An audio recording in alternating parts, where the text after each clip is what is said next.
காப்பாற்றி அடிக்கடி அதற்கு தண்ணீர் பாய்ச்சி ஒருவரும் அதை சேதப்படுத்தாத காத்துக்கொள்வேன்.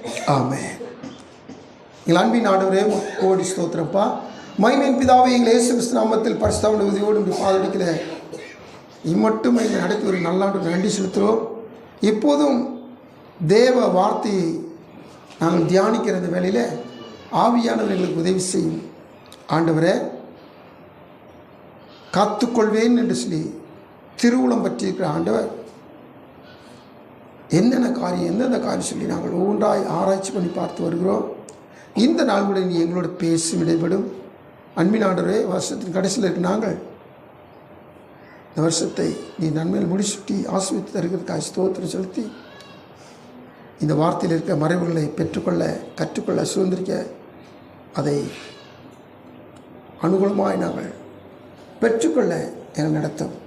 வசனம் கேட்குற பிள்ளைகள், வசனத்தை சொல்கிற அடிமையை பலப்படுத்தும், பயன்படுத்தும். மீட்பர் இயேசுவின் மூலம் விடுகிறோம் ஜெபங்கள் நல்ல பிதாவே, ஆமென். ஹல்லேலூயா. கர்த்தருக்கு ஸ்தோத்திரம். தேவ சமூகத்தில் ஒரு கெட்டுப்போன கெட்ட ரசத்தை கொடுக்கிற திராட்சை தோட்டம், அது எப்படி நல்ல ரசம் தருகிற திராட்சை தோட்டமாய் மாறுகிறது, அதை தேவனாய் கர்த்தர் காப்பாற்றுகிறார். இனிமாய் காப்பாற்றுகிறார் என்று சொன்னால் அது சபையை போஷித்து காப்பாற்றுகிற போல காப்பாற்றுகிறார் என்பதையும் தொடர்ந்து தேவ சமூகத்தில் தேவனாய் கர்த்தர் இந்த காக்கிற காரியம், போஷிக்கிற காரியம், பராமரிக்கிற காரியங்கள் குறித்து நம்மளுடைய இடைப்பட்டு வருகிறார். இதனால் நேரடியாகவே அந்த 27ஆம் அதிகாரம் 3ஆம் வசனத்துடைய பிற்பகுதி நம்ம தியானிப்பதற்காக எடுத்துக்கொள்கிற பொழுது, ஆண்டவர் இந்த திராட்சை தோட்டத்தை ஒருவரும் அதை சேதப்படுத்தாதபடிக்கு அதை இரவும் பகலும் காத்துக்கொள்வேன் என்று சொல்கிறார். இந்த திராட்சை தோட்டத்தை கர்த்தர் என்ன செய்வாராம்? சேதம் அடையாதபடிக்கு இரவும் பகலும் காத்துக்கொள்கிறவர் என்பதை நமக்கு ஒரு பிராமிஸ் பண்ணுகிறார். முதலாவது அது திராட்சை தோட்டத்தை குறித்தான காரியம், இரண்டாவது அது இஸ்ரவேலை குறித்ததான காரியம், மூன்றாவது நம்மை குறித்ததான, அதாவது சபையை குறித்ததான காரியம். அப்படி தியானிச்சுட்டு வரோம். அப்போது ஆண்டு சமூகத்தில் இந்த திராட்சை தோட்டத்துக்கு சேதம் வராதபடிக்கு, ஒருவரும் அதை சேதப்படுத்தாதபடிக்கு அப்படின்னு சொல்லி ஆண்டு சொல்கிறார். அப்படின்னா என்ன அர்த்தம்? நமக்குள்ளே இருக்கிற உள்ளான அர்த்தம் என்னது? எப்போவுமே திராட்சை தோட்டத்துக்கு என்ன வரும்னா சேதங்கள் வந்துக்கிட்டு தான் இருக்கும். ஒன்று ஆக்சுவலாக லிட்டரலாக திராட்சை தோட்டம்னா அதுக்கு இயற்கை ரொம்ப வெயில் ஓவராக இருந்தாலும் கஷ்டம், மழையே இல்லாமல் போனாலும் கஷ்டம், ஓவராக மழை பெஞ்சு வெள்ளங்கள் வந்து வெள்ளம் உள்ளே புகுந்தாலும் கஷ்டம். அப்போது ஏதோ ஒன்று இயற்கையிலே சேதம் வருது, அல்லது காட்டு மிருகங்கள் நிமித்தம், வன விலங்குகள் நிமித்தமாக ஏதோ ஒரு சேதம். இப்படி திராட்சை தோட்டத்துக்கு வன விலங்குகள் மட்டும் இல்லாமல் மனிதர்கள் மூலமும் சேதம் உண்டாகிறதுக்கு வாய்ப்பு வரும். கர்த்தருக்கு சோறு.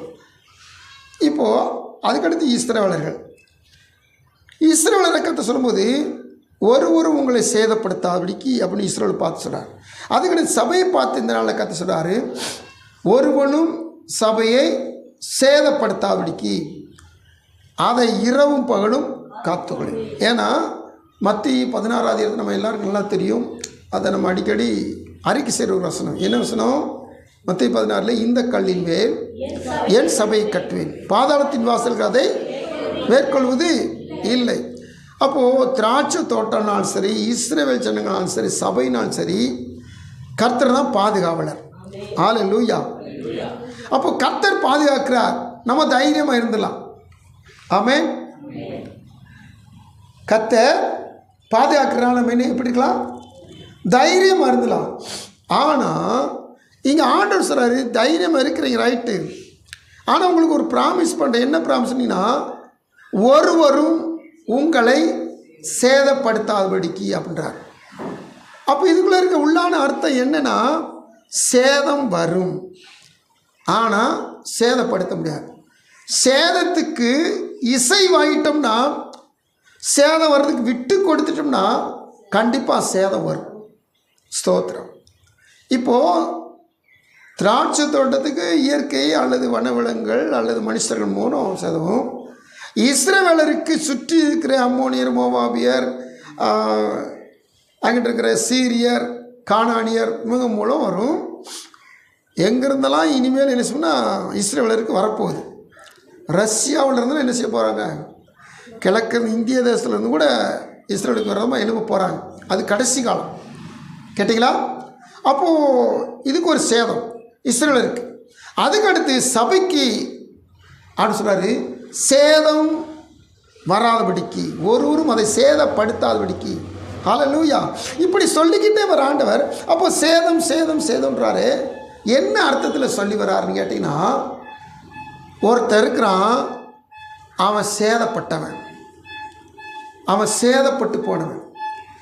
அதனால் அவன் என்ன செய்வான்னு சொல்லி கேட்டிங்கன்னா, சபையை சேதப்படுத்துறதுக்கு முயற்சி செஞ்சுக்கிட்டே இருப்பான். ஆனால் கர்த்தர் சபையை சேதப்பட விடமாட்டான். ஹல்லேலூயா. அப்போ நம்ம எல்லாருக்கும் இப்போ ஒரு கான்செப்டுக்கு வந்திருப்போம். என்னன்னு சொல்லி கேட்டிங்கன்னா, அது ஒருத்தருக்கான்ல, அவன் யார்? மேற்படியான். ஆமாம், மக்கள் சொல்கிறது கொம்புக்காரன். அவன் என்ன செய்வான்? சேதப்படுத்துறதுக்கு முயற்சி செஞ்சுக்கிட்டே இருப்பான். அதை தாண்டி சொல்ற பாதாளத்தின் வாசல்கள் அது என்ன செய்யும்? மேற்கொள்ளாது. அப்போ மேற்கொள்ளாதுன்னா மேற்கொண்டுக்கிட்டே இருக்கும், அது மேற்கொள்ளாது. ஹல்லேலூயா. கர்த்தருக்கு சொல்ற பாதாளத்தின் வாசல்கள் அதை மேற்கொள்வது இல்லை. ஆண்டவர் உறுதி கொடுத்துட்டார், அந்த உறுதியில் இருக்கணும். ஆனால் பாதாளத்தின் வாசல்கள் அடிக்கடி மேற்கொள்ளும் போது எவன் ஒருத்தன் பாதாளத்தின் வாசலுக்கு அல்லது பிசாசுக்கு இடம் கொடுத்துட்டானோ அப்போது முடிஞ்சிட்டு. அதுக்கடுத்து கஷ்டம்தான். அப்போ தேவ சொந்தத்தில் இப்போ நம்ம தியானிக்க போகிற காரியங்களை கொஞ்சம் பார்க்கலாம். ஆண்டுடைய பிள்ளைகள் நாம் ஆண்டுடைய வார்த்தையை தியானிக்கிற பொழுது, இந்த சேதப்படுத்துறவனுக்கு பேதுரு ஒரு பெயர் வச்சார். 1 Corinthians 5, 1 பேதுரு 5:8 நம்ம வாசிக்கிறோம். இவன்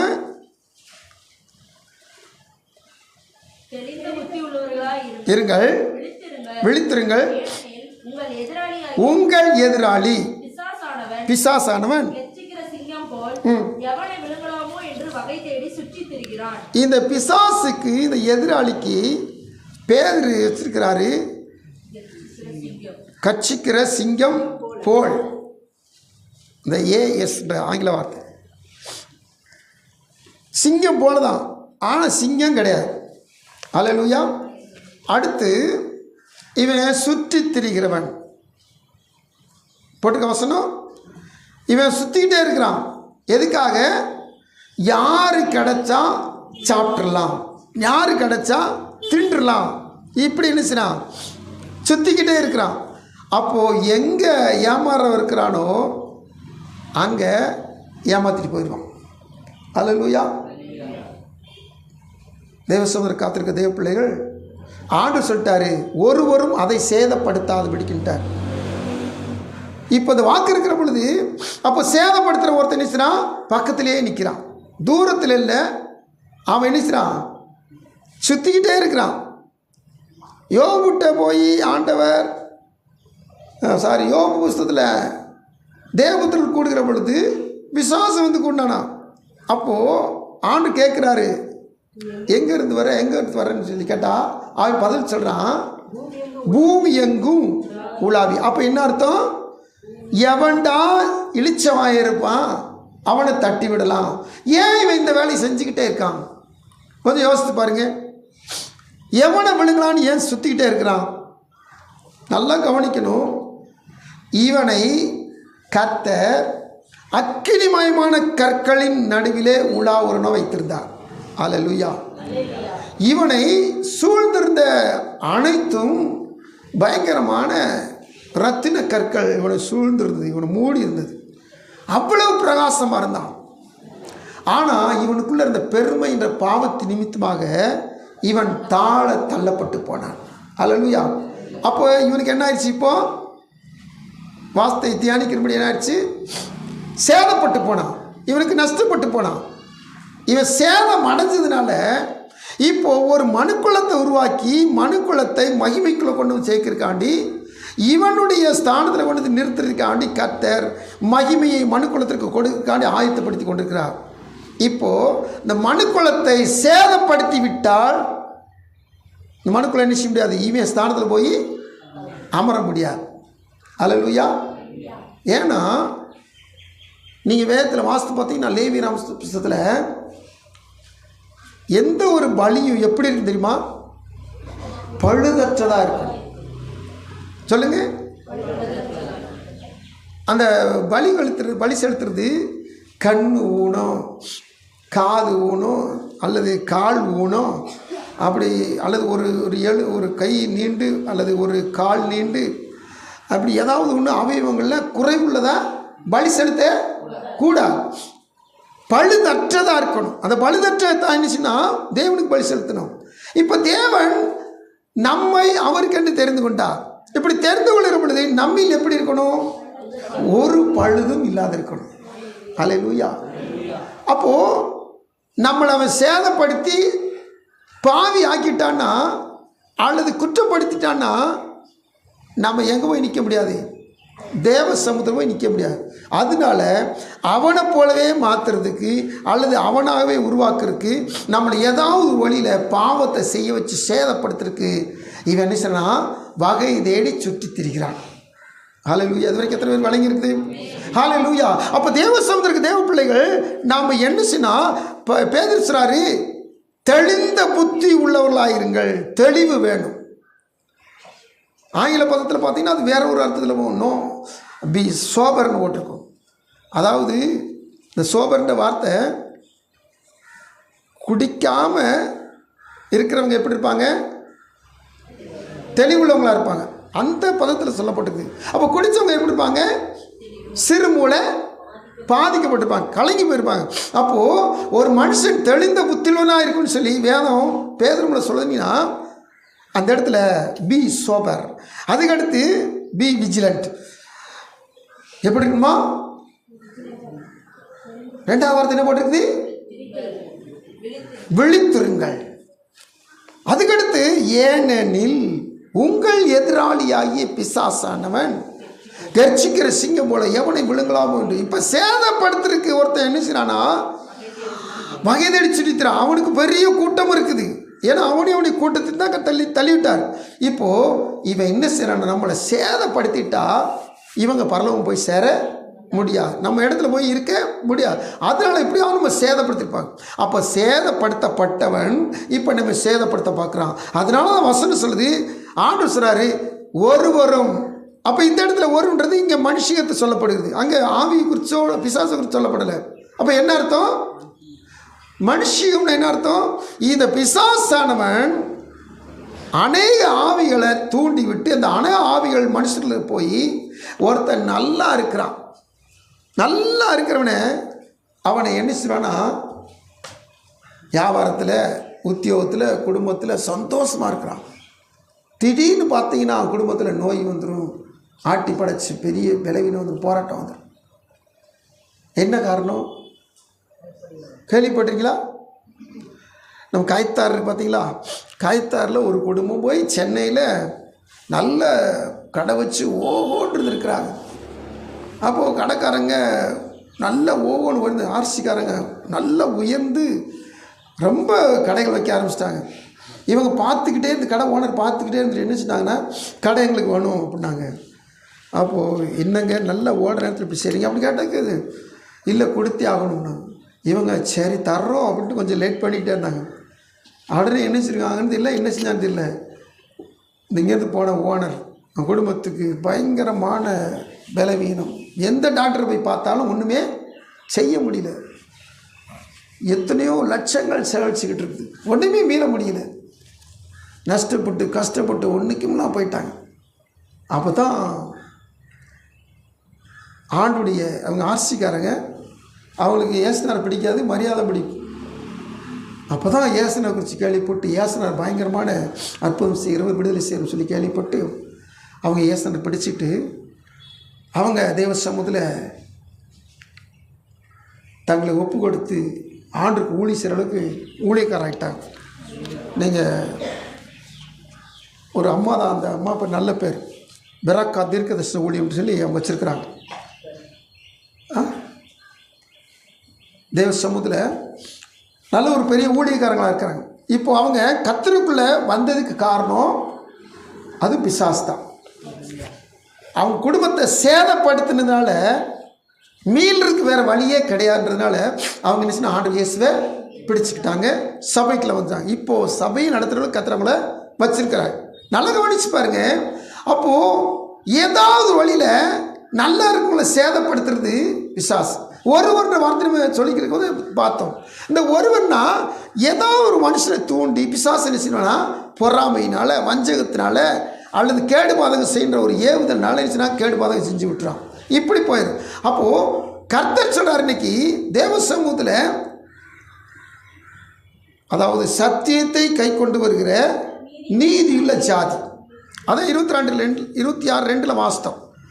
இந்த சத்தியத்தை கை கொண்டு வருகிற நீதியுள்ள ஜாதி, இந்த ஜாதிக்கு விரோதமாக எதுவும் எழும்பாதபடிக்கு கர்த்தர், சேதப்படுத்தாதபடி கர்த்தர் காத்துக்கொள்கிறவராக இருக்கிறார். ஹல்லேலூயா, ஹல்லேலூயா.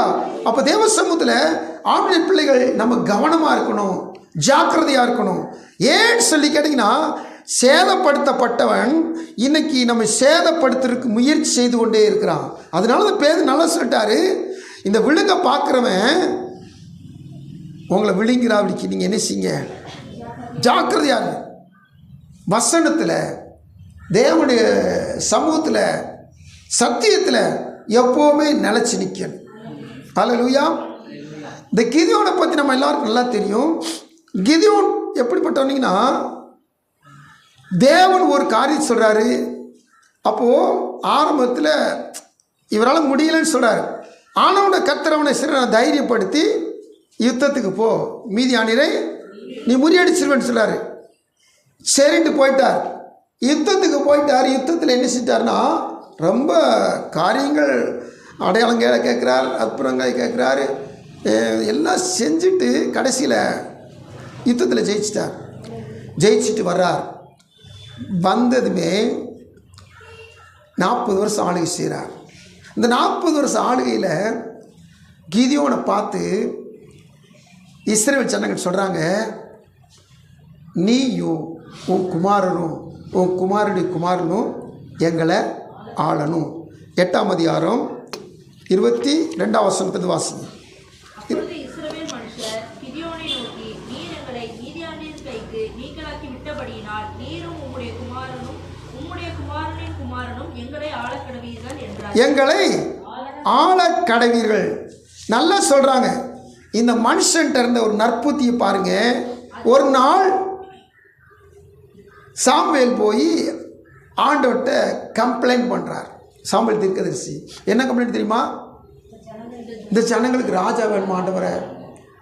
அப்போ என்ன அர்த்தம்? இந்த ஜனங்களை கர்த்தர் ஆளுகிற பிடிக்கலை, ஜனங்களுக்கு ஒரு ராஜா வேணுமா அப்படின்னா. அப்போது ஆண்டவர் என்ன சொன்னார்? எப்பா, நான் ஆளுகிற பிடிக்கலை, நீ இருக்கும் பிடிக்கலை, ராஜாவன்னு கேட்குறாங்களே, ராஜாவை ஏற்படுத்தி. நான் ஆடுறது அவங்களுக்கு பிடிக்கல, சரி அவங்களுக்கு ராஜா இருக்கட்டும், நீங்கள் ஏற்படுத்திரு அப்படின்றார். அப்போ கர்த்தருடைய விருப்பம் என்னது? கர்த்தரே அவர்களை ஆளுகை செய்யணும், ராஜரீகம் பண்ணணும். கர்த்தர் தான் ராஜரீகம் பண்ணுங்க, அப்படி செய்யணும். ஆனால் இந்த கிதியோன் இருக்க நல்ல பண்பை பாருங்க. அவன் சொல்கிறான், கிதியோன், நான் உங்களை ஆள மாட்டேன், என் குமாரன் உங்களை ஆள மாட்டான், கர்த்தரே உங்களை ஆளுவாராக. எவ்வளோ சூப்பர் குணம் பார்த்தீங்களா, நல்ல பண்பு பார்த்தீங்களா? ஆனால் வசனம் சொல்லுது, முடிவு வரை நிலை நிற்பவன், முடிவு பரியந்தம் இருக்கணும். அல்லேலூயா. ஏன்னா எபேசில் ஆண்டவர் சொன்னார், ஆதியிலே கொண்டது அன்பை விட்டார் என்று உன் பேரில் எனக்கு ஒரு குறை உண்டு. நல்லா பாருங்க, இன்னைக்கு தம்பியெல்லாம் இந்த இளம் பிராயத்தில் கர்த்தருடைய சமூகத்தில் வந்து நின்று பாடினா வாழ்நாள் முழுதும் கர்த்தருக்கு என்ன செய்யணும்? உங்களுக்கு கொடுக்கப்பட்ட உத்தியோகத்தோடு கர்த்தருக்கு சேவை செஞ்சுக்கிட்டே இருக்கும். மறக்கவும் கூடாது, மறுத்து போகவும் கூடாது. எண்ணத்தை போட்டு சர்ச்சில் போய் பாட்டு பாடுறது நமக்கு இருக்கிற பதவியில் அப்படின்னு நினச்சிங்கன்னா அது தப்பு. அல்லேலூயா, தேவசமுதிரம் காத்திருக்க தேவன் நல்லா கவனிச்சு பாருங்க. இந்த கிதியோனுக்கு நல்ல பண்பு, அந்த நல்ல பண்பு நாளடைவில் என்ன ஆச்சுன்னு சொல்லி கேட்டிங்கன்னா, அடுத்த வசனங்களை வாசிக்கிற பொழுது இவனுடைய காரியங்கள் கடந்து போகுது. யுத்தத்தில் ஜெயிச்சு வந்தான் பார்த்தீங்களா, அந்த ஜெயிச்சு வந்ததில் இப்போ எல்லாத்தையும் கேட்குறான். கொள்ளையிட்டதில்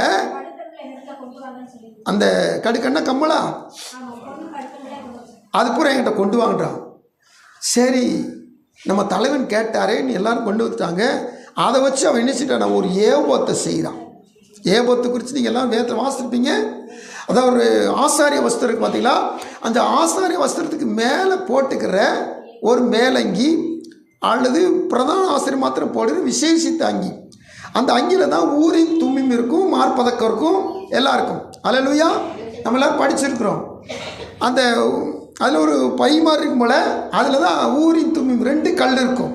2 கல்லும் ஆண்டுகிட்ட ஏதாவது கேட்டால் எஸ்ன்னு சொல்கிறதுக்கு ஒரு கல் பிரகாசிக்கும், நோன்னு சொல்கிற ஒரு கல் பிரகாசிக்கும். இதான் ஊரின் தும்மின்ற கல்லுங்க. நல்லா கவனிச்சுங்க. அப்போ இது மேலே இங்கே இருக்கு பார்த்தீங்களா, ஓவர் கோட்டு. இந்த ஓவர் கோட்டு தான் ஏபோத்து. இது பழைய ஏற்பாட்டில் பிரதனாசனுக்கு போடுற வஸ்திரம். தங்கம், நீல நூல், அப்புறம் பஞ்சு நூல் இதில் வச்சு அதை நெஞ்சு அது மேலே செய்வாங்க. இப்போ இந்த கிதியோன் என்ன செஞ்சிட்டானா, கடுக்கண்ணில் வாங்கி தங்கத்தை வாங்கி தங்கத்திலே முழுக்க ஒரு மேலங்கி செய்ய ஆரம்பிச்சிட்டான். அல்லேலூயா. செஞ்சுட்டு அதை என்ன செஞ்சிட்டானா, அவன் ஊரில் ஓப்ராண்ட் அவன் ஊரில் ஒண்டி வச்சுட்டான். ஸ்தோத்திரம். சரி, வச்சா என்ன நடந்துச்சு? ஜனங்கள் அதை பின்பற்றி சோரம் போனார்கள். ஸ்தோத்திரம். அது அவனுடைய குடும்பத்துக்கு கண்ணி ஆயிற்று. நல்லா கவனிங்க. 23 வசனத்தில் எவ்வளோ சூப்பரான மனுஷனாக இருந்தால், கர்த்தருக்குள்ள ஆளுகிட்டுப்பான், நான் ஆள மாட்டேன், நான் நியாயாதிபதியாக இருந்து நான் நினச்சினேன், எங்களுக்கு நியாயம் சொல்லிட்டு போயிட்டு இருப்பேன், என் மகன் ஆளமாட்டான், என் பேரம்பேத்தி யாரும் ஆளமாட்டாங்க, கர்த்தருக்குள்ள ஆளட்டும். அது வரைக்கும் நற்பண்பு இருந்துச்சு. அதுக்கடுத்து என்னைக்கு தங்கத்தை வாங்கி ஒரு ஏபோத்து செஞ்சானோ, செஞ்சு அவன் ஊரில் ஒன்று வச்சானோ, சில வேதப்படி சொல்கிறாங்க, அவன் ஏபோத்தை கொண்டு போய் அவன் ஊரில் வச்சதுக்கு காரணம், எல்லாரும் ஏபோத்து இருக்க இடம் எங்கே இருக்கும்? பிரதானாசர் எங்கே இருப்பான்? எருசலேமில். எருசலேம் தேவாலயம். அதாவது நியாயாதிபதிகள் எருசலேம் தேவாலயம் கிடையாது. எருசலேம் தேவாலயம் சாலமோன் காலத்தில் தான் எருசலேம் தேவாலயம் வருது. அதுக்கு முன்னாடி எங்கே ஆசாரிப்பு கூட இருக்குதோ, அல்லது சீலா அல்லது எப்ரோன், ஏதோ இடத்துல என்ன ஆசாரிப்பு கூட இருக்கும், கிபியோன், இப்படி ஏதோ ஒரு இடத்துல கூடாது இருக்கிற இடத்துல ஆசாரி இருப்பான். ஆசாரி கிட்ட தான் ஏபோத்து இருக்கும். அப்போ இந்த இடத்துல ஏபோத்து எங்கே வைக்கிறான்? அவன் ஊரில் வைக்கிறான். அப்போது இப்போ தொழுகை செருக்கு ஒரு கூட்டத்தில் எங்கே போகுது? பின்பற்றுறதுக்கு, ஏபோத்தை பின்பற்றுறதுக்கு எங்கே போகுது? ஓப்ராக்கு போகுது. அப்போது தேவ நியமங்களுக்கும் நீதிக்கும் மாறா இந்த மனுஷனை சிறான் செயல்பட தொடங்கிட்டான். தேவ பிள்ளைகளே, இந்த 23 வசனத்தில் ஆவி அவனுடைய ஆளுக்குள் கட்டுப்பாட்டுக்குள் இருக்கிறான்.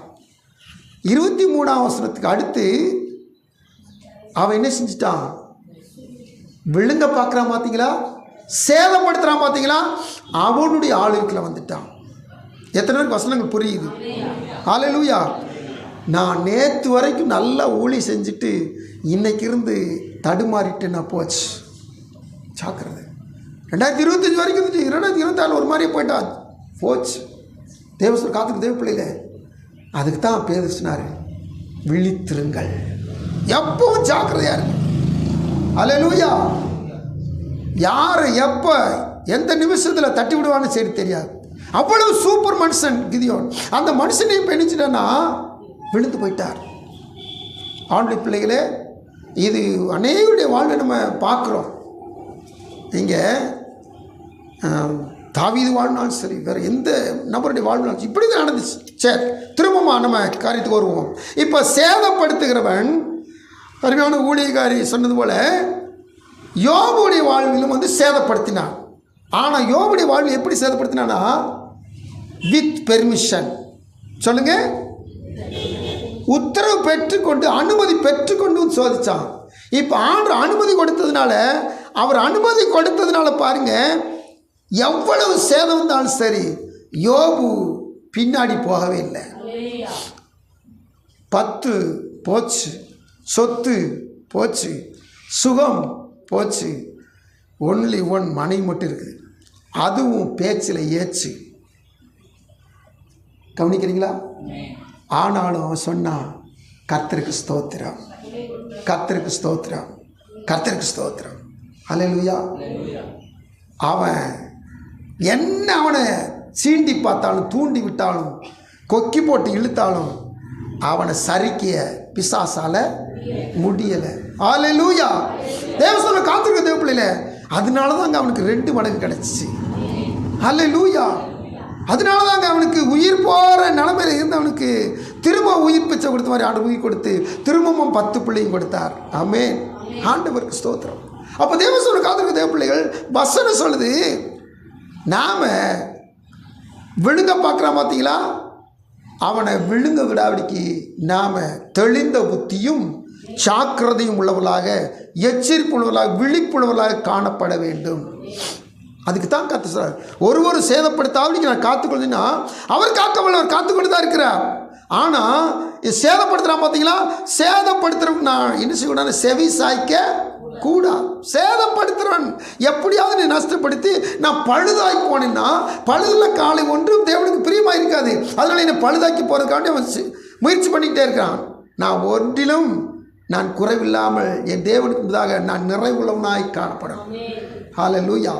ஸ்தோத்திரம். அடுத்தபடியாக தேவ சமூகத்தில் இந்த சேதப்படுத்துறதுக்கு இன்னொரு காரியத்தை நம்ம கடந்த நாட்டில் தியானிக்கும் போது ஏசியா 14:12 வாசித்தோம்.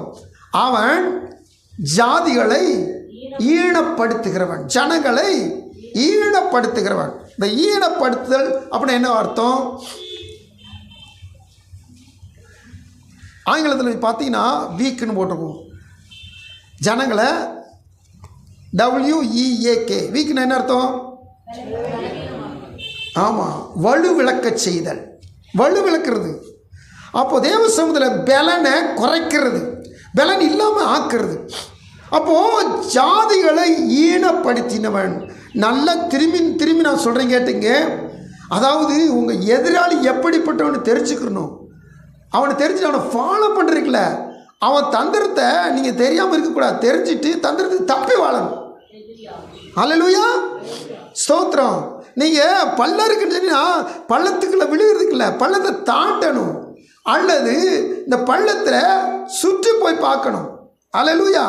பள்ளம் இருக்குன்னு கண்டுபிடிச்சிட்டிங்கன்னா பள்ளத்தில் விழுகிறது கிடையாது.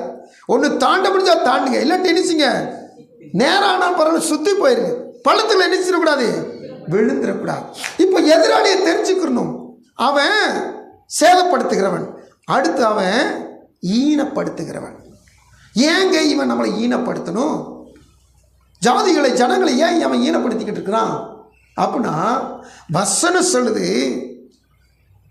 இந்த ஜனங்கள் துதிக்கிற பொழுதுலாம் பலனடைகிறார்கள், பலனை பெற்றுக்கொள்கிறார்கள். 8:2 சங்கீதம் வாசித்து பாருங்க.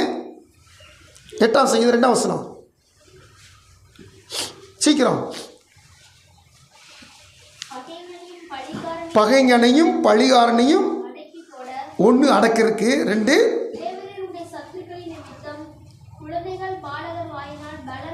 இந்த சத்துருக்களின் நிமித்தமாய் கர்த்தர் குழந்தைகள் பாலகர் வாயினாலே பலன் உண்டு பண்ணி. அந்த பலன் அந்த இடத்துல என்ன அர்த்தம்?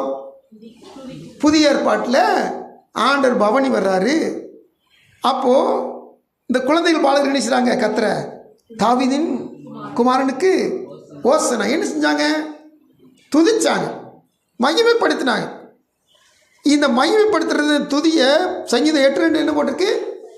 பலன் போட்டிருக்கு.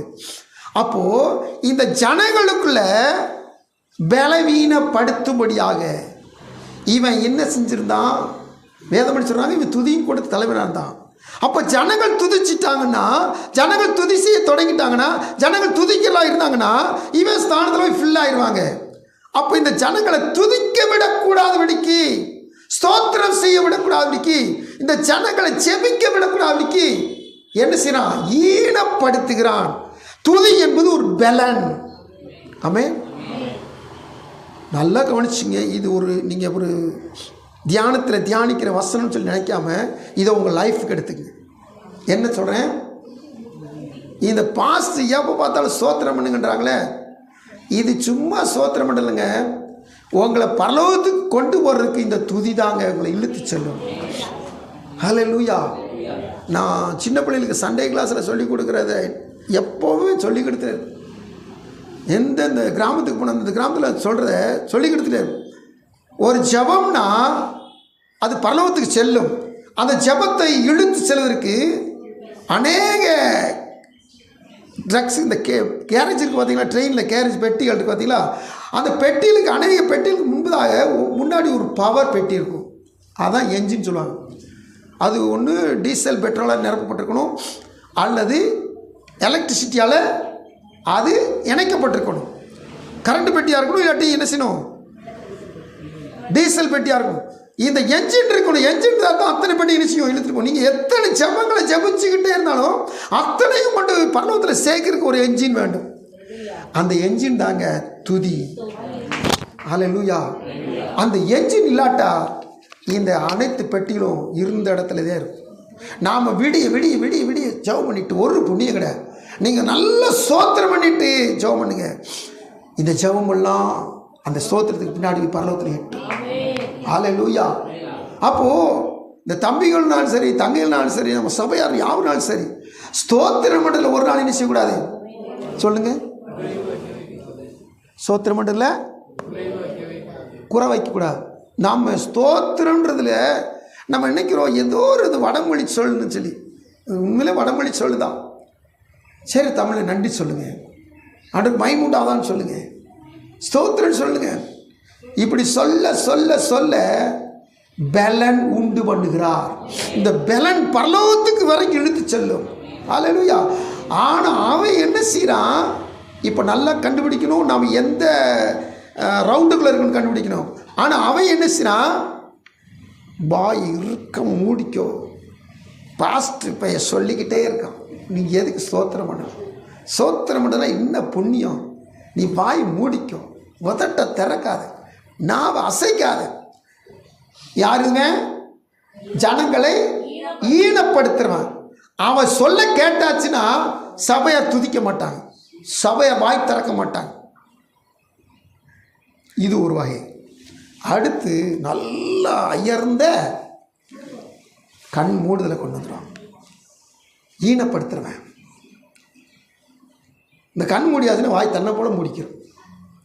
கண்ணு முடியாதுன்னு சோழி முடிச்சுட்டு அர்த்தம்.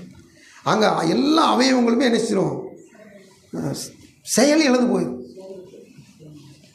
ஹல்லேலூயா. ஈனப்படுத்துகிற செய்கிற வேலைக்கு நாம் போயிடக்கூடாது. ஏன்னா அவனை வேதம் சொல்லுது, அக்கினி இருந்து பிடுங்கப்பட்ட கொல்லி. நல்ல அக்கினி எரிஞ்சுக்கிட்டு இருக்குல்ல, அது ஒரு எடுத்துகிட்டு ஒரு கட்டை எடுத்து வெளியே காமிங்க, என்ன செய்யும், எரிஞ்சுக்கிட்டு இருக்குமா, என்ன செய்யும், கருப்பாக போயிடும். அந்த எரிச்ச பகுதி பாருங்கள் எப்படி இருக்கும். இவன் எப்படிப்பட்டவன், பிரகாசமாக இருந்தவன். அவனுக்கு பேர் அதிகாலையின் மகனாகிய விடிவெல். இந்த விடிவெல்ன்றதை லூசிஃபர்னு போட்டு இங்கிலீஷ் மேலே வாசித்து பார்த்தீங்கன்னா, நான் தமிழில் விடிவெல்னு போட்டிருக்கோம், ஆங்கிலத்தில் லூசிஃபர்னு போட்டிருக்கோம். இவன் யாரு, நல்ல பிரகாசிக்கிற ஒரு விடிவெள்ளி. நீங்கள் நைட்டில் இருக்கிற நட்சத்திரத்தெல்லாம் பாருங்கள், காலையில் ஒரு நட்சத்திரத்தை பாருங்கள், அது எப்படி இருக்கும், ரொம்ப பெருசாகவும் இருக்கும், வெளிச்சமாகவும் இருக்கும். இவன் பிரகாசமான இப்படி இப்போ எப்படி ஆயிட்டான், கறிக்கட்டை ஆயிட்டான். அப்போது இவன் ஈனப்பட்டு போனான்ல, அவமானப்பட்டு போனான்ல, நம்மளை மகிமைக்குள்ளே கொண்டு போய் சேர விடுவானா, கவனிக்கிறீங்களா? மகிமைக்குள்ளே கொண்டு விடுவானா, வழி விடுவானா, மறிச்சு நிற்பான், நம்மளையும் ஈனப்படுத்த பார்க்குறான். அதனால தான் வேற சொல்லுது, ஒருவரும் அதை சேதப்படுத்தாதபடிக்கு. ஹல்லேலூயா. எதிராளியை குறித்து நல்லா தெரிஞ்சுக்கணும், அவன் பலத்தை குறித்து தெரிஞ்சுட்டு அவனை மேற்கொள்கிற பலனை கத்தம் கொடுத்ததுனால துதிச்சு துதிச்சு துதிச்சு துதிச்சு சத்ருவை மேற்கொள்ளணும். ஹல்லேலூயா, ஹல்லேலூயா, ஹல்லேலூயா. வேதம் சொல்லுது, நெகேமியா 8:10 வாசித்து பார்த்தீங்கன்னா, கர்த்தருக்குள் மகிழ்ச்சியாக இருப்பதே உங்கள் பலன். அப்போது மகிழ்ச்சி என்பது பலனா? இந்த மகிழ்ச்சி எப்போ வரும்? கர்த்தருக்குள் மகிழ்ச்சியாக இருப்பது. 147 சங்கீதம் 1ல் என்ன போட்டிருக்குது? 147:1 கர்த்தரை துதியுங்கள், நம்முடைய பண்ணுகிறது நல்லது. துதித்தலே இன்பமும் ஏற்றதுமாய் இருக்கிறது. துதித்தலே இன்பமும் ஏற்றதுமாய் இருக்கிறது. கவனிக்கிறீங்களா? அப்போ அந்த 147:1 நெகேமியா 8:10 இணைச்சு பாருங்க. அப்போது துதிக்கிற பொழுது நமக்கு சந்தோஷம். இந்த சந்தோஷம் தாங்க பலன், இதுதாங்க துதித்தல். அப்போது தேவ சமூகத்தில் ஆண்டு சொன்னார், உங்கள் துக்கம் ஹல்லேலூயா. எப்படிங்க துக்கம் சந்தோஷம் மாறும்? துதிங்க, ஸ்தோத்திரம் பண்ணுங்க, ஜெபம் பண்ணுங்க. ஜெபத்துக்குள்ள ஒரு ஸ்தோத்திரம் இருக்குல்ல, பண்ணுங்க, ஆட்டோமேட்டிக் நினைச்சிரும். கண்டிப்பாக துக்கம் சந்தோஷமாக இருக்கும். அங்கே துதி இருக்கிறனால ஒரு பலன் கிடைக்கும். ஆமென். கர்த்தருக்கு ஸ்தோத்திரம். துதிக்கிறது பொழுது வேதம் சொல்லுகிறது, எங்கெல்லாம் துதி எடுத்தாங்களோ சிறைச்சாலையில் இருந்தாங்க, விடுதலை பெற்று கொண்டாங்க. விடுதலை மட்டுமா, அங்கே ஒரு பெரிய ரட்சிப்பு கிடைச்சி. துதிச்சாங்க, யுத்தத்தில் வெற்றி பெற்றாங்க. வெற்றி பெற்றுமா, பெரிய கொள்ளையும் கிடைச்சிச்சு. யோசபாத்து காரியத்தில் வெற்றி பெற்றுமா, சரி துதிச்சாங்க, ராஜ பதவி கிடைச்சிச்சு. ஹல்லேலூயா. நல்லா கவனமாக இருங்க. ஆண்டு சொல்ற காத்திருக்க தேவ பிள்ளைகள, துதிச்சாங்க, நோயிலிருந்து விடுதலை கிடைச்சிச்சு. துதிச்சாங்க, சத்துருவின் போராட்டத்திலிருந்து விடுதலை கிடைச்சி. அப்போது துதி என்பது ஒரு பலன். ஆமென். அப்போது நம்மை பலவீனப்படுத்துகிறவன் அல்லது நம்ம ஈனப்படுத்துகிறவன், அவன் ஈனப்பட்டு போனதுனால நம்மளை துதிக்க விடாமல் தடுக்கிறான். ஆனால் அவன்கிட்ட நீங்கள் சவால் எடுத்து நீங்கள் என்ன செய்யணும்?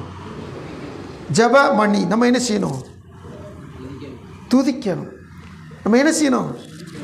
ஹல்லேலூயா. ஜெபத்திற்கு 3 காரியங்கள் சொல்லு: துதி, ஸ்தோத்திரம், ஜெபம். அதான் மன்றாட்டு. இது எல்லாம் சேர்ந்து தான், 3 சேர்த்து தான் அங்கே ஜெபம்ன்ற ஒரு பேரில் அடங்கும். அப்போ அந்த ஜெபத்துக்குள்ளே முதல்ல துதி, ஆண்டு நல்லா துதிக்கணும். அப்புறம் ஸ்தோத்திரம், நன்றி, ஆண்டு, அதுக்கடுத்து விண்ணப்பம். இதை 3 சேர்த்து ஜெபம். இதை ஏறெடுக்கிற பொழுதுலாம் கர்த்தர் நம்மை பலப்படுத்துகிறவராக இருக்கிறார். ஹல்லேலூயா. ஸ்தோத்திரம். அடுத்தபடியாக கடகடன் பாஸ்து நம்ம பார்க்க போகிறோம். தேவ சமூகத்தில் இந்த 27ஆம் அதிகாரம் 3ஆம் வசனத்தை வாசிக்கிறோம். முதல்ல சேதப்படுத்தான்ற தலைப்பை பார்த்துட்டோம். இன்னும் ஒரு சில நிமிஷங்கள் இரவும் பகலுன்ற வார்த்தையை நம்ம குறித்து தியானிக்க போகிறோம். ஆண்டு சொல்றாரு,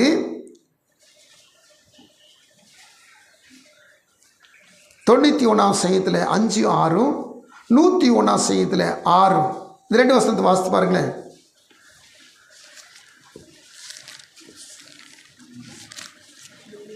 தொண்ணூற்றி 5, 6 என்ன போட்டிருக்கு? இரவில் உண்டாகும் பயங்கரத்துக்கும், பகலில் பறக்கும் அம்புக்கும், இருளில் நடமாடும் கொள்ளை நோய்க்கும், மத்தியானத்தில் பாழாக்கும் சங்காரத்திற்கும் பயப்படாதிருப்பாய். சரி, அதில் 2 காலங்கள் போட்டிருக்கு, இரவு பகல் போட்டிருக்கா? அதில் போட்டிருக்க காரியங்களை பாருங்கள். இரவில் என்ன உண்டாகுமா? பயங்கரங்கள் உண்டாகும். பகலில் என்ன செய்யுமா? அம்புகள் பறக்குமா. கர்த்தருக்கு ஸ்தோத்திரம். இப்போது இதை நீங்கள் எஃப்எஸ்சியில் 5ஆம் அதிகாரத்தில் நீங்கள் இதுக்கெல்லாம் கொஞ்சம் விளக்கம் இருக்கும். நீங்கள் முடிஞ்ச இடத்துல பார்த்துங்க. ஸ்தோத்திரம். 6ஆம் வசனம் என்ன போட்டிருக்கு? இரவில் நடமாடும் கொள்ளை நோய். பகல் என்ன பண்ணாருக்கு? மத்தியானத்தில் சங்காரம். இந்த 2 வசனத்திலும் இரவும் பகல் இருக்கிற தீமைகள், நம்மளை தாக்குற நோய்கள், அல்லது நம்மை தாக்குற பிசாசின் கிரிகள், அல்லது நம்மை தாக்குறதான இயற்கையின் சீற்றங்கள், அல்லது நம்மை தாக்குறதான நச்சு கிருமிகள், தாக்கங்கள் எல்லாவற்றையும் இதில் போட்டிருக்கு. இப்போது வசனம் சொல்லுது, இரவு பகல் இது 2லுக்கும் நீ பயப்பட வேண்டிய அவசியம் இல்லை. அல்லேலூயா. சரி, இப்போ 126 வாங்க. என்ன போட்டிருக்குது? பகலிலே வெயில், இரவிலே நிலவு உன்னை சேதப்படுத்துவது இல்லை. இங்கேயும் பகலையும் இரவையும் ஆண்டு சொல்கிறார் சங்கீதத்தில். இது 2மே நம்ம என்ன செய்யாதான்? சேதப்படுத்தாது. நிலவுனால ஒரு சேதம் உண்டு, பகல்னால ஒரு சேதம் உண்டு. இது 2 என்ன மனுஷனா சேதப்படுத்தாடி காத்துக்கலாம். நாம் சேதப்படாடி இருக்கிறதுக்கு எப்போவுமே இந்த ஸ்கூலில் மேக்சிமம் கொஸ்டின் கொடுப்பாங்க பார்த்தீங்களா? கொஸ்டின் நல்லா வாசித்து பார்த்தோன்னா கொஸ்டின்லேயே ஆன்சர் இருக்குது தெரியுமா? அனுபவம் இருக்குதா இல்லையா? அப்படி இல்லை, என்ன அனுபவம் இருக்கா இல்லையா? கொஸ்டின் நினச்சிருக்கோம், ஆன்சர் இருக்கும். நல்லா கவனிச்சு பாருங்கள். நம்ம வாசிக்கிற ஒவ்வொரு வேத பகுதியிலையும் துவக்கத்தில் ஒரு ஆன்சர் இருக்கும். இங்கே 91 முதல் வசந்த ஆன்சர் இருக்குது. உன்னதமான ஒரு மறைவு நிழல். இந்த மறைவுக்குள்ளேயும் இந்த நிழலுக்குள்ளேயும் எவன் வந்துட்டானோ அவன் இரவுலையும் சரி பகலும் சரி, கொள்ளை நோயினாலும் சரி, பொல்லாத பிசாசினாலும் சரி, அல்லது இயற்கையின் காரியமானாலும் சரி, அல்லது மனுஷர்கள் முறை வருகிற பாதிப்பினாலும் சரி, எல்லாவற்றுக்கும் இந்த உன்னதமானவருடைய மறைவுக்குள்ளே எவன் வந்துட்டானோ, இந்த சர்வனுடைய நிழலுக்குள்ளே எவன் வந்துட்டானோ அவனை கர்த்தர் பாதுகாக்கிறவராக இருக்கிறார். அப்போ பகலும் இரவும் கர்த்தர் அவனை பாதுகாக்கிறவர். 121:6 1 என்ன சொல்லுது, 2 என்ன சொல்லுது? ஒத்தாசை வரும் பர்வதங்களுக்கு நேரா என் கண்களை. ஹல்லேலூயா. இந்த கண்ணை அந்த பர்வதத்துக்கு நேர உதவி வரும் கண்மலைக்கு நேர என் கண்ணை ஏறெடுத்துட்டீங்கன்னா அங்கேருந்து எனக்கு ஒத்தாசை வரும், சகாயம் வரும், நன்மை வரும். அதனால நான் பயப்பட வேண்டிய அவசியமே இல்லை. இப்போ உதாரணத்துக்கு நம்ம காரியங்களை சொல்லிக்கிட்டே போகலாம், சமயம் இல்லை, அதனால் கடந்து போகிறோம். இந்த சங்கீதக்காரர் பாருங்கள், அவர் எப்போவுமே கண்களை கர்த்தருக்கு நேரம் எடுத்துக்கிட்டே இருப்பார். அதனால தான் 1 சாமுவேல் 23 சுற்று முற்றிலும் சவுல் படை வந்து நெருங்கிட்டு தப்பிக்கிறதுக்கு வேறு வழியே கிடையாது. தாவீதுடைய படையும், அதாவது சின்ன படை, ஒரு 400 பேர் தான். தாவீதுடைய மனுஷர்கள் நினச்சி மாட்டிக்கிட்டாங்க. அப்போ தாவீது நினச்சா செத்தோம் அப்படின்னு நினச்சிருப்பான். இல்லை, தாவீதே நீ துதிக்கிறவன், தாவீதே நீ கர்த்தரை நோக்கி முறையிடுகிறவன், நீ ஒத்தாசை பருவ நேராக கண்களை ஏறெடுக்கிறவன், அதனால உன்னைய சவுல் கையில் நான் ஒப்பு கொடுக்க மாட்டேன். ஆமென். திடீர்னு ஒரு ஆள் வந்தான். வாசித்து பாருங்க, 1 சாமுவேல் 23:26. அந்த சமயத்தில் வந்து வரும். ஹல்லேலூயா. ஒருத்தனை பிடிக்க வந்தா அங்கே ஒரு படையே வந்துருச்சு. அதனால திரும்பி போயிட்டான். இதுவரைக்கும் தேடி பார்த்தா கிடைக்கல. கிடைச்ச நேரத்தில் கர்த்தர் நினைச்சிட்டாரு, ஒரு செய்தியை கொண்டு வந்து விட்டார். அந்த செய்தி நிமித்தமாக தாவீது தப்பிச்சிட்டான். ஹல்லேலூயா. உன்னதமானவர், சர்வ வல்லவர், அவருடைய மறைவும் அவருடைய நிழலும் எவ்வளவு பாதுகாப்பு நிறைந்தது தெரியுமா? அதான் வாசித்தோம் 91:5-6. அதான் வாசித்தோம் 121:1. இந்த ஒத்தாசன் பருவங்களுக்கு நேராக நீங்கள் ஒரு பிரச்சனை வந்துட்டு வேகமாக பக்கத்து வீட்டில் போய் இப்படி ஆயிட்டே அப்படின்னு சொல்லாதீங்க. தயவு செய்து உங்கள் வீட்டு காரியத்தை போய் சொல்லவே சொல்லாதீங்க. என்ன செய்யணும்? 121:1 உங்களுக்கு நினைப்பு வரட்டும். 121:1 உங்கள் சிந்தையில் செயல்படட்டும். கர்த்தாவே என்னை உணர்வுனாக்கும், அப்படி நான் உணர்வடைவேன். எப்படி அந்த சங்கீதம் உங்களுக்கு ஞாபகம் வந்த மாத்திரத்தில் முழங்கால் போடுங்க, அல்லது முழங்கால் போட முடியல உட்காருங்க, உட்கார முடியல நில்லுங்க, நின்று வானத்துக்கு நேரம் கூப்பிடுங்க. ஆண்டவரே, என் குடும்பத்தில் இன்னைக்கு இப்படி நடந்துருச்சு ஆண்டவரே, ஆண்டவரே என் சரீரத்தில் இப்படி நடந்துருச்சு ஆண்டவரே, பர்வதங்களுக்கு நான் ஒத்தாசை பர்வதங்களுக்கு நான் கண்களை. ஹல்லேலூயா. கூப்பிட்டு சொல்லுங்க. மறு உத்தரவு கிடைக்கும் வரைக்கும் அவர் விடாதிருங்க. ஹல்லேலூயா. நிச்சயம் நிச்சயம் கர்த்தர் காக்க வல்லவராக இருக்கார். ஏன்னா அவர் சொல்லிட்டார்ல, இரவும் பகலும் அதை காத்துக்கொள்வேன், பாதாளத்தின் வாசல்கள் அதை மேற்கொள்வது இல்லை. மேற்கொள்ள முயற்சிக்கும், உன்னை பயமுறுத்த பார்க்கும், உன்னை கொன்றுவேன்னு சொல்லும், உன்னை சாப்பிட்றேன்னு சொல்லும், உன்னை விழுகிறேன்னு சொல்லும், உன்னை சேதப்படுத்துன்னு சொல்லும், உன்னை நஷ்டப்படுத்துன்னு சொல்லும். ஆனால் கர்த்தர் உன்னை நஷ்டப்படுத்த சேதப்படுத்த விடவே மாட்டார். 10:38 நல்ல ஒரு ஆன்சர் நமக்கு ஆண்டவர் வச்சிருக்கிறார். என்னன்னு சொல்லி கேட்டிங்கன்னா, அப்போஸ்தலர் நாம் 1 பேதுரு 5:8 பேதுரு சொன்னார் பிசாசை குறித்து, எவனை விழுங்கலாமோ என்று வகை தேடி அவன் சுத்துறான். இப்போ அந்த மனுக்குலத்தை அந்த பூமியில் சிருஷ்டித்த மனுக்குலத்தின் நாயகன் அவரும் தம் ஜனங்களை விடுவிக்க, குணமாக்க, தப்புவிக்க அவரும் சுற்றி திரிகிறவராய் இருக்கிறார். ஹல்லேலூயா. 10:38 அப்போஸ்தலர் வாசிங்க. நசரேயனாகிய இயேசுவை தேவன் பரிசுத்த ஆவியினாலும் வல்லமையினாலும் அபிஷேகம் பரிசுத்த ஆவியினாலும் வல்லமையினாலும் அபிஷேகம் பண்ணினார். தேவன் இயேசுவுடனே கூட இருந்தபடினால் அவர் நன்மை செய்கிறவர், ஸ்தோத்திரம், நன்மை செய்கிறவராய், பிசாசின் வல்லமையில் அகப்பட்ட யாவரையும் குணமாக்குகிறவராயும் சுற்றி திரிகிறார். ஹல்லேலூயா, ஸ்தோத்திரம். இப்போ அவனும் அந்த பக்கம் போகிறான், கர்த்தர் அந்த பக்கம் வரார். ஸ்தோத்திரம். இவன் என்ன செஞ்சுட்டே போகிறான்? சேதப்படுத்திட்டே போகிறான். ஆண்டவர் சேதப்படாவிக்கு அவர் காத்துக்கொண்டே வருகிறார். ஹல்லேலூயா. இப்போது 27:3 ஏசாயா புஸ்தகத்தில் வசனம் சொல்லுது, நான் சேதப்படுத்தாதபடிக்கு காத்துக்கொள்வேன். ஹல்லேலூயா. எந்த காரணம் கொண்டும் சேதப்படுத்துறனுக்கும் விழுங்குறனுக்கும் நீங்கள் இடம் கொடுத்துறாதீங்க. இடம் கொடுத்தீங்க கதை கந்தலாயிரும். கர்த்ததாமை தொடர்ந்து இந்த வருஷத்தின் கடைசி நாளில் இரவும் பகலும் காத்துக்கொள்ள சொன்ன ஆண்டவர், சேதப்படுத்தாடிக்கு காத்துக்கொள்ள சொன்ன ஆண்டவர், இதை வரப்போகிற வருஷங்களில் வரப்போகிற வாழ்நாள் முழுவதும் நம்மை காத்துக்கொள்ள வல்லவராயிருக்கிறார். அவர் ஒருவருக்கு சதாகாலம் மகிமை உண்டாவதாக. ஆமேன், ஆமேன். அன்பின் ஆண்டவரையும் கோடி ஸ்தோத்திரப்பா. மகிமின் ராஜாவே, நீங்கள் கொடுத்த இந்த டிசம்பர் மாதம் கடைசி ஞாயிற்றுக்கிழமையில் கர்த்தருடைய சமூகத்தில் நாங்கள் காத்திருக்க கிருபை செய்திருக்கா. ஸ்தோத்திரப்பா. ஆண்டவரே, கர்த்தராய் நான் அதை காப்பாற்றி அதற்கு அடிக்கடி தண்ணீர் பாய்ச்சி ஒருவரும் அதை சேதப்படுத்தாவிடிக்கு இரவும் பகலும் காத்துக்கொள்ள சொன்னீங்க. மெய்யாவே சபையை காத்துக்கொள்கிற கர்த்தர் நீங்கள் காத்துக்கொள்வீங்க ஆண்டவரே, நீங்கள் நடத்துவீங்க ஆண்டவரே. சேதப்படுத்துகிறவன், ஈனப்படுத்துகிறவன் ஆண்டவரை ஈனப்படுத்தவும் சேதப்படுத்தவும் வந்தாலும் நாங்கள் அவனுக்கு செவி கொடுக்காமல் உன்னதனுடைய சர்வருடைய மறைவுக்குள்ளும் நிழலுக்குள் நாங்கள் தங்கி முத்தாசன பருவத்தினராக கண்களை ஏறெடுத்து நாங்கள் எப்போதும் துதியை, ஸ்தோத்திரங்களை தெய்வத்தில் சொல்லிக்கொண்டே வர உதவி செய்யும் ஆண்டவரை. அவன் ஈனப்பட்டு போனதுனால எங்களை ஈனப்படுத்த பார்க்கிறான். ஆண்டவருடைய சமூகத்தில் அவன் சேதப்பட்டு போனதுனால எங்களை சேதப்படுத்த பார்க்குறான். ஆனாலும் எங்களுக்கு கர்த்தர் வாக்கு பண்ணியிருக்கீங்க, ஒருவரும் சேதப்படுத்தாதுன்னு சொல்கிறீங்க. இந்த வார்த்தைப்படி இரவு உங்களுக்கு காத்துக்கொள்ளுங்க. இரவில் எத்தனை நோய், எத்தனை பிசாசு வந்தாலும் சரி, எத்தனை சத்துக்கள் வந்தாலும் சரி, பகலில் எத்தனை பலவீன போராட்டம் வந்தாலும் சரி, இரவும் பகலும் காத்துக்கொள்ள சொன்ன ஆண்டவர் எங்களை காத்துக்கொள்ளும்.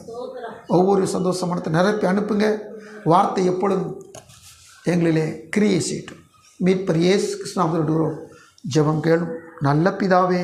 ஆமென். நம்முடைய கர்த்தராகிய இயேசு கிறிஸ்துவின் கிருபையும் பிதாவாகிய தேவனுடைய அன்பும் பரிசுத்த ஆவியின் ஐக்கியமும் சந்தோஷமும் சமாதானமும் வழிநடத்தும் இன்றைக்கும் என்றைக்கும் சதாகாலம் நம் அனைவரோடு இருப்பதாக.